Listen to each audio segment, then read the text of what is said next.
Assalamualaikum warahmatullahi wabarakatuh. Perkenalkan, nama saya Agus Saiful Amri dari Universitas Nahdlatul Ulama Samarinda. Di sini saya akan menjelaskan tentang ilmu ekonomi. Yang pertama, saya akan menjelaskan tentang pengertian masalah ekonomi. Masalah ekonomi adalah suatu masalah yang terjadi karena terbatasnya jumlah sumber daya dibandingkan dengan adanya kebutuhan manusia setiap harinya yang semakin meningkat, seperti jual beli, tawar menawar, ekspor impor. Karena itu muncullah ketergantungan yang sangat tinggi. Kenapa sih sampai bisa muncul yang namanya masalah ekonomi?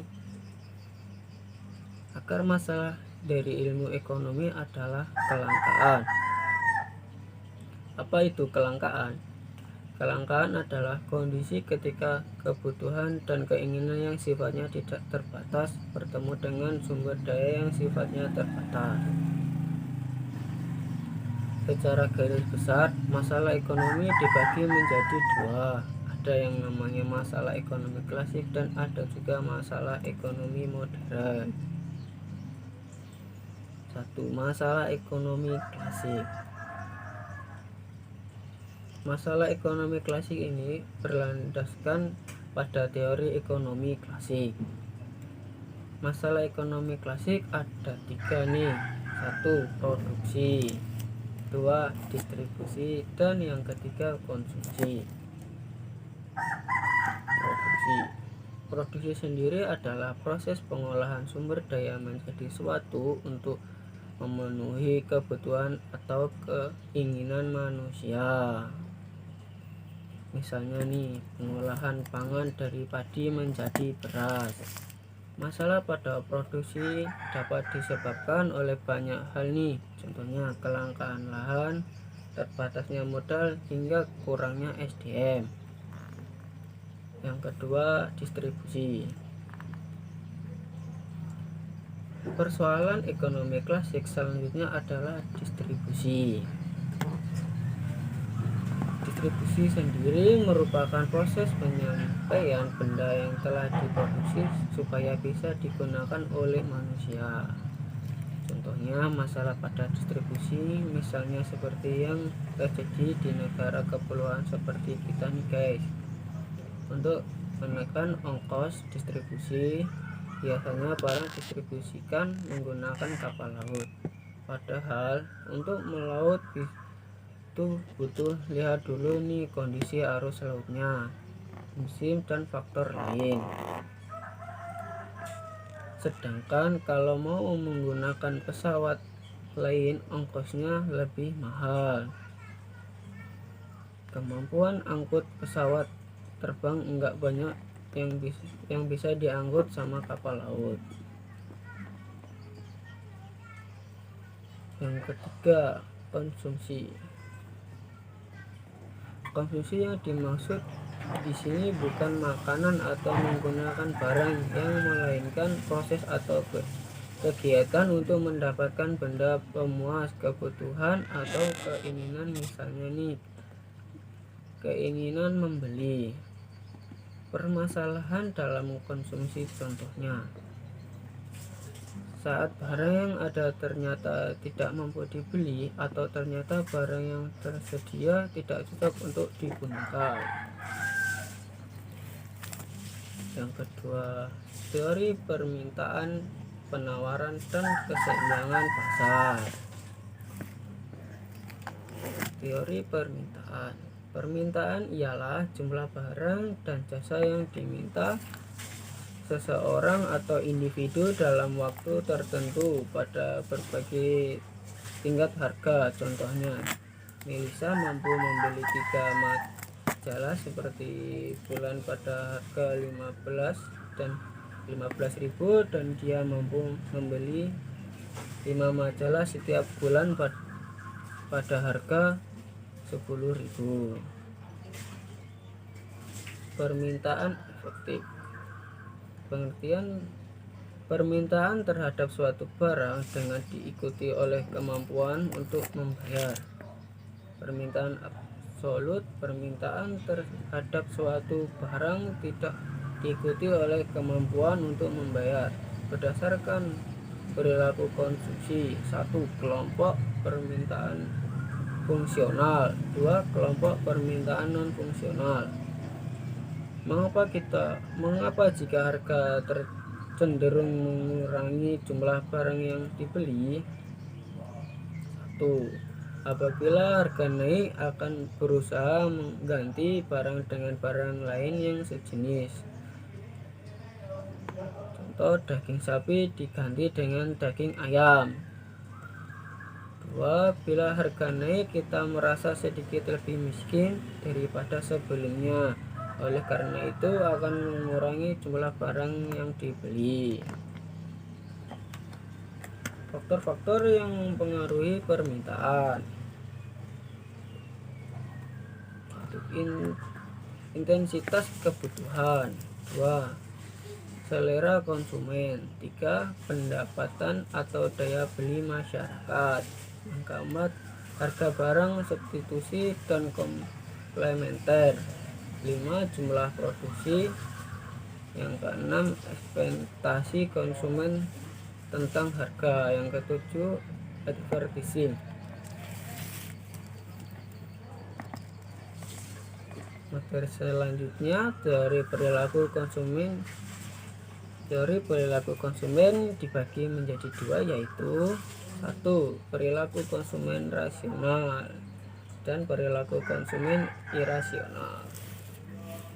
Perilaku konsumen rasional merupakan KPPI. Rasional berarti menurut pikiran dan pertimbangan yang logis dalam melakukan konsumsi. Konsumen dapat melakukannya secara rasional. Kegiatan konsumsi yang dilakukan tersebut dapat dikatakan rasional apabila 1. Produk yang dikonsumsi dapat memberikan rasa puas dan memiliki nilai guna yang optimal. 2. Produk tersebut betul-betul dibutuhkan konsumen, bukan keinginan semata. 3. Konsumen mempertimbangkan kualitas produk yang terjamin. 4. Konsumen mempertimbangkan kemampuan ekonominya sebelum melakukan transaksi. Perilaku konsumen irasional. Kamu tentu tahu bahwa irasional adalah lawan kata dari rasional. Menurut KPPI, irasional berarti tidak berdasarkan akal atau penalaran yang sehat. Ternyata dalam melakukan kegiatan konsumsi, konsumen juga dapat bertindak irasional. Sebuah kegiatan konsumsi dapat dikatakan irasional apabila 1. Konsumen membeli produk karena tertarik pada konsumsi dan iklan, bukan berdasarkan kebutuhan. 2. Konsumen hanya mau menggunakan merek terkenal. Yang ketiga, konsumen membeli produk demi gengsi semata. Apa itu hukum permintaan dan penawaran? Teori permintaan dan penawaran menjelaskan hubungan antara pembeli dan penjual. Secara umum, ketika pasokan tinggi dan permintaan rendah, harga turun. Ketika permintaan tinggi dan penawaran rendah, harga naik. Memahami hukum permintaan dan penawaran. Tingkat permintaan dan penawaran akan barang atau jasa itu saling mengaruhi mereka. Jika mempengaruhi harga barang atau jasa karena konsumsi menurut lebih banyak barang, harganya naik dan lebih banyak produsen bekerja untuk menyediakan. Semakin banyak produsen menawarkan barang, pasokannya meningkat menyebabkan harga jatuh. Dalam skenario sebaliknya, harga turun karena permintaan untuk suatu produk menurun, menyebabkan lebih sedikit perusahaan untuk menghasilkan barang itu. Ketika produk turun, pasokan menurun dan harga naik kembali ke equilibrium.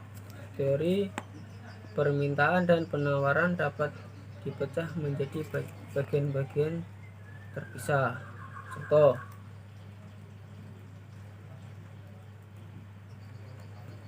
bayangkan sebuah kota kecil fiksi hanya memiliki satu kafe. Kafe ini adalah satunya pemasok minuman kopi di daerah tersebut.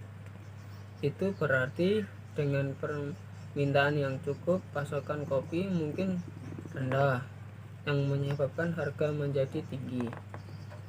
Harga tinggi ini dapat menjadi pembukaan coffee shop baru sebagai peluang bisnis yang menarik.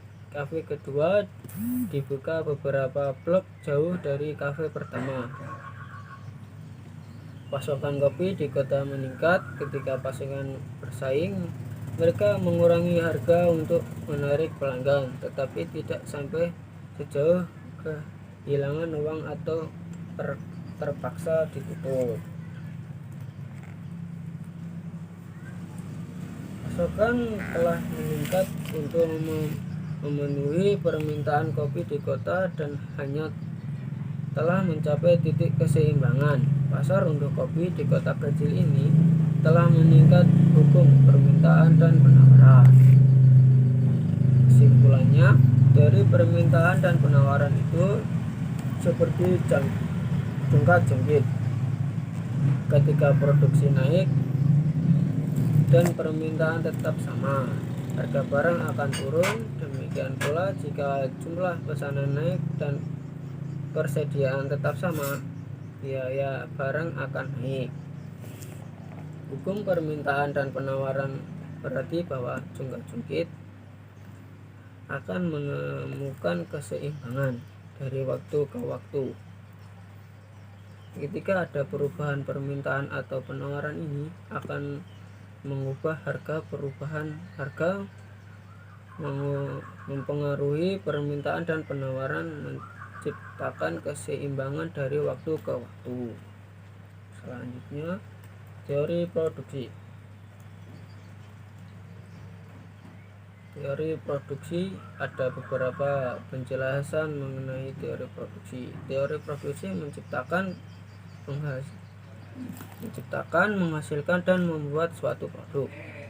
Produksi adalah hasil akhir dari suatu proses atau aktivitas ekonomi dengan memanfaatkan beberapa masukan atau inputan. Produksi adalah suatu kegiatan yang dikerjakan untuk menambah nilai guna atau benda atau menciptakan benda sehingga lebih bermanfaat.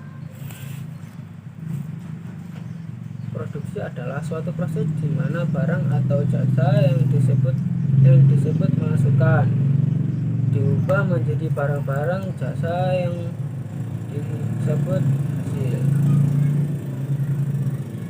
Sasaran dari teori produksi adalah untuk menentukan tingkat produksi yang optimal dengan sumber daya yang ada.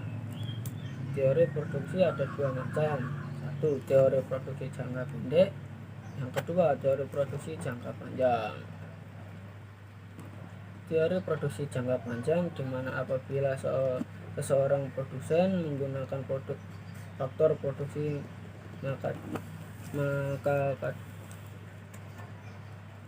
maka ada yang bersifat variabel yang bersifat tetap. Teori produksi jangka pendek, di mana apabila semua input yang digunakan adalah input variabel dan tidak terdapat input tetap, sehingga dapat diasumsikan bahwa ada dua jenis faktor produksi, yang tenaga kerja dalam kurung L dan modal dalam kurung K. Masukan input dalam sistem produksi terdiri atas modal atau kapital, sumber energi, tanah dan lahan, bahan baku, tenaga kerja, informasi, kemampuan kewirausahaan, dan teknologi. Teori biaya. Pengertian biaya adalah pengorbanan sumber daya yang diukur dalam nilai moneter untuk mencapai tujuan dan ukuran waktu tertentu. Biaya berdasarkan perubahan skala produksi dibagi menjadi tiga, yaitu biaya tetap, biaya produksi, biaya tidak tetap.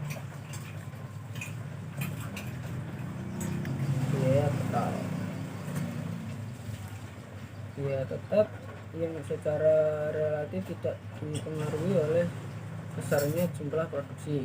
Biaya tidak tetap, biaya yang volumenya dipengaruhi oleh banyaknya output. Biaya total, jumlah dari biaya tetap dan tidak tetap. Oke, TC sama dengan FC plus TC. Biaya terbesar lama penggunaannya. Biaya investasi, biaya yang menggunakan kegunaannya dapat berlangsung dalam waktu relatif lama. Biaya operasional, biaya yang dikeluarkan untuk melakukan kegiatan dalam proses produksi dan memiliki sifat habis pakai dalam kurun waktu yang relatif singkat. Biaya pemeliharaan, biasanya yang dikeluarkan untuk mempertahankan nilai suatu barang investasi agar terus berfungsi. Selanjutnya, struktur pasar.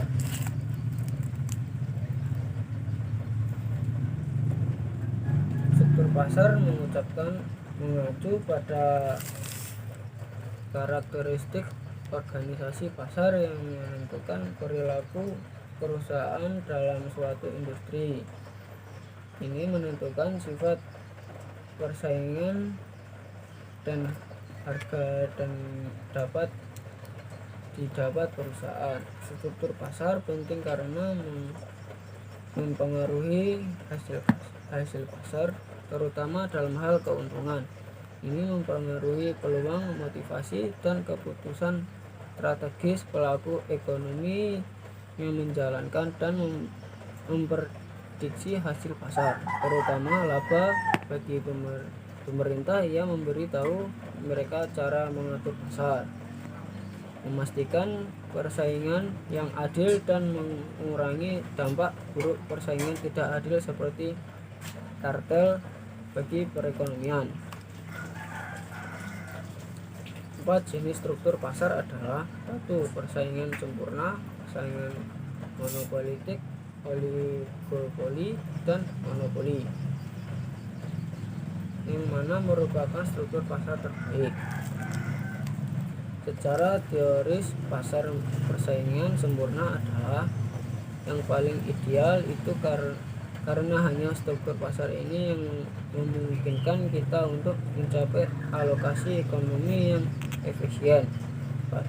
Pasar mengalokasikan sumber daya secara efisien. Semua produsen dan konsumen memiliki informasi lengkap dan simetris. Mereka berdagang tanpa menanggung biaya peralihan. Apa itu pendapatan nasional? Menaksir pendapatan nasional adalah jumlah pendapatan yang diterima oleh seluruh rumah tangga keluarga RTK di suatu negara dalam periode tertentu, biasanya 1 tahun. Konsep pendapatan nasional pertama kali dicetuskan oleh Sir William Petty dari Inggris yang berusaha nasional negaranya.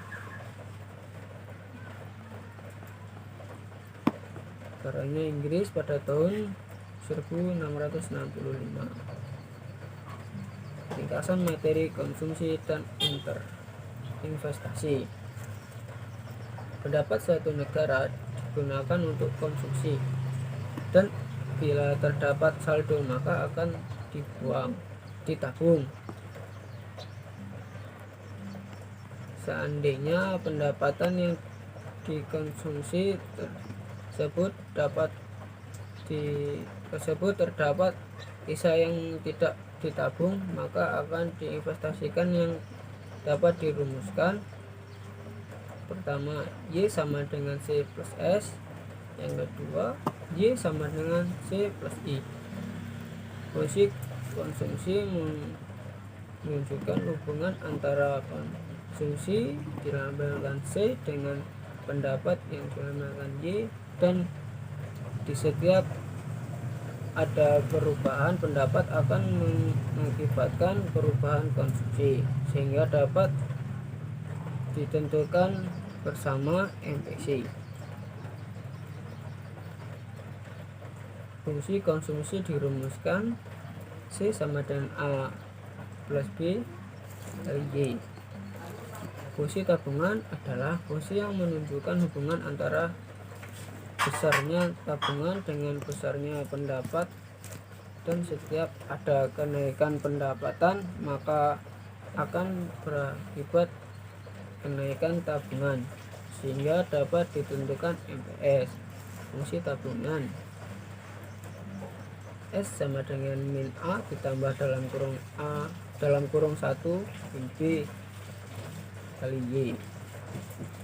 Hubungan antara MPC dengan MPS dapat ditunjukkan bahwa MPC ditambah MPS sama dengan 1.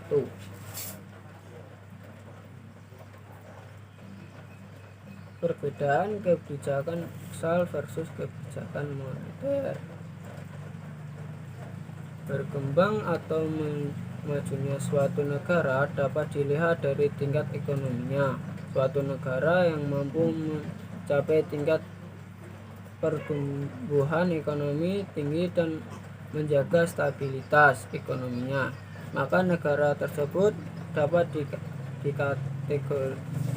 dikategorikan sebagai negara maju.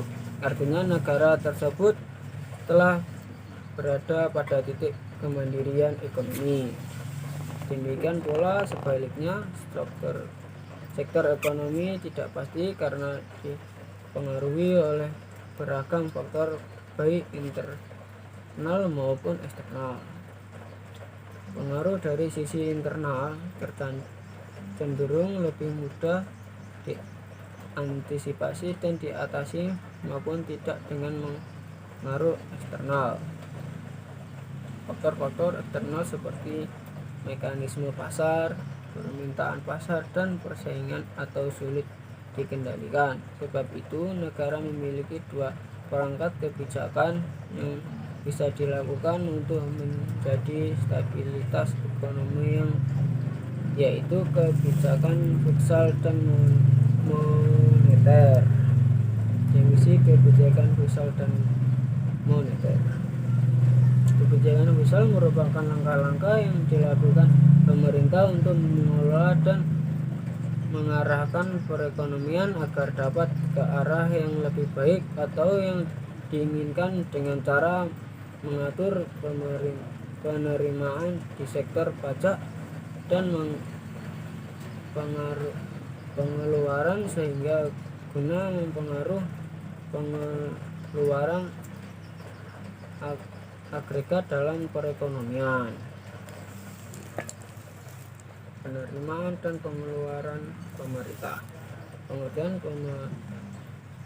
permintaan pemerintah dapat disebut sebagai pendapatan negara.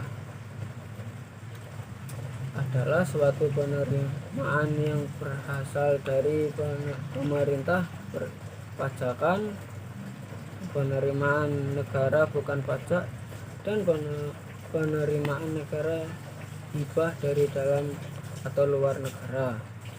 Penerimaan negara ini digunakan untuk membiayai kegiatan perekonomian yang tujuannya akhirnya adalah rakyat. Penerimaan negara dan hibah. Penerimaan negara: A. Penerimaan perpajakan. Penerimaan perpajakan dibagi menjadi dua: pajak dalam negeri dalam kurung PPh, PPN, PPB, cukai, dan lain-lain. Yang kedua, pajak perdagangan internasional dalam kurung B masuk, pajak impor. Yang kedua, penerimaan bukan pajak. Penerimaan bukan pajak ada 3, yaitu penerimaan sumber daya alam, bagian laba BUMN, dan penerimaan negara bukan pajak lainnya. Pengertian pengeluaran pemerintah. Pengeluaran pemerintah atau pengeluaran negara adalah pengeluaran yang digunakan untuk membiayai kegiatan pemerintah atau negara dalam menjalankan fungsinya agar dapat mewujudkan kesejahteraan pada rakyat. Belanja negara. Belanja negara dibagi menjadi 2. Yang satu, belanja pemerintahan pusat. Belanja pemerintahan pusat dibagi menjadi beberapa, yaitu belanja pegawai, belanja barang, belanja modal, belanja pembayaran bunga utang dalam kurung dalam dan luar negeri, institusi, BBM dan non BBM, belanja hibah, bantuan sosial, dan belanja lainnya. Belanja daerah. Belanja daerah adalah belanja dana perimbangan. Belanja perimbangan dibagi menjadi 2, yaitu dana bagi hasil dan dana alokasi umum dalam kurung DAU. Dana alokasi khusus,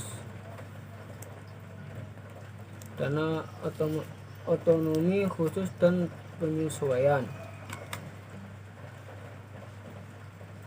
Pasar barang dan pasar uang. Pasar barang adalah pasar di mana semua barang dan jasa yang diproduksi oleh suatu negara dan dalam jangka waktu tertentu. Permintaan dalam pasar barang merupakan agregasi dari semua pemerintah akan barang dan jasa di dalam negeri, sementara yang menjadi penawarannya adalah semua barang dan jasa yang diproduksi dalam negeri. Keseimbangan pasar barang.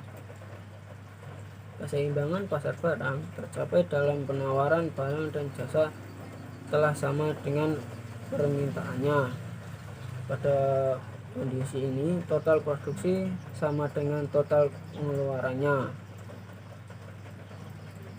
Definisikan sebagai kurva yang menunjukkan hubungan antara berbagai tingkat bunga dengan pendapat nasional yang menjamin pasar barang dalam keadaan seimbang.